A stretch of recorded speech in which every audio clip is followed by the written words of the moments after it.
When it comes to hair loss, most people think it's all about genetics, but in reality, everyday habits, the small things you do without realizing, can quietly damage your scalp and speed up hair loss. In this video, we're breaking down the biggest hair care mistakes that actually make you go bald faster, and most of them have nothing to do with genetics. They're about how you treat your scalp, your routine, and the products you use. Let's dive in.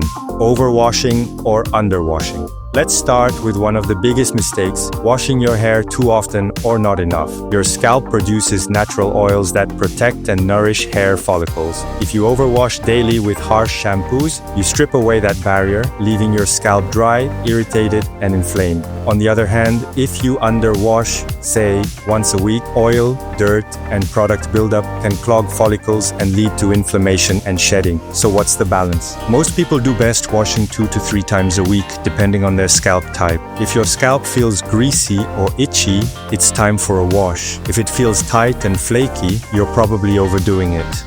Ignoring scalp health.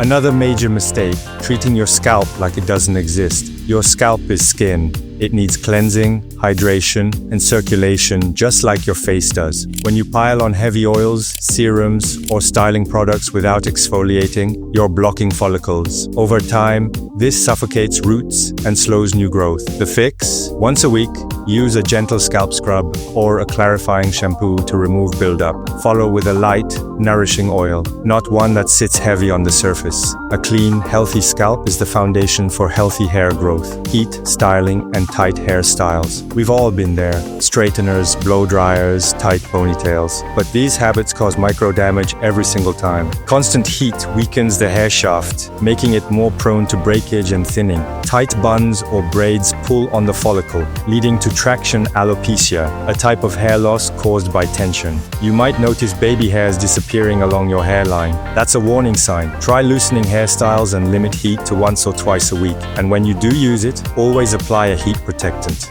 Using the wrong products for your scalp type. Another hidden culprit is product mismatch. People often choose products based on how their hair feels, not how their scalp functions. For example, if you have an oily scalp and dry ends, using heavy moisturizing shampoos can make buildup worse. If you have a dry scalp but use deep cleansing formulas, it can trigger flaking and irritation. Instead, think scalp first. Use lightweight, pH-balanced products that clean without stripping. Ingredients like salicylic acid or tea tree oil can help balance oil production and keep follicles clear. Ignoring nutrition and stress. Even the best routine can't fix what's happening inside. Your hair is made of protein, and it needs consistent nutrients like iron, vitamin D, and zinc to grow. Crash diets, skipping meals, or high stress can literally push hair into a shedding phase called telogen effluvium. You might notice clumps of hair falling out a few months after a stressful event. That's not a coincidence. That's cortisol at work. To protect your hair, eat protein-rich foods, stay hydrated, and find ways to manage stress, sleep, mindfulness, or scalp massage. The smart fix, understanding and tracking. Here's the truth. Most people don't lose hair overnight. It happens gradually, and because you see yourself every day, you might not even notice it until it's visible. That's why tracking your scalp is so important. Dermatologists use scalp imaging and density analysis to measure progress, but now you can do that at home. With tools like MyHair.AI, you can upload scalp photos and get an instant analysis of thinning zones, density, and regrowth. It helps you spot issues before they become visible and track whether your changes are actually working.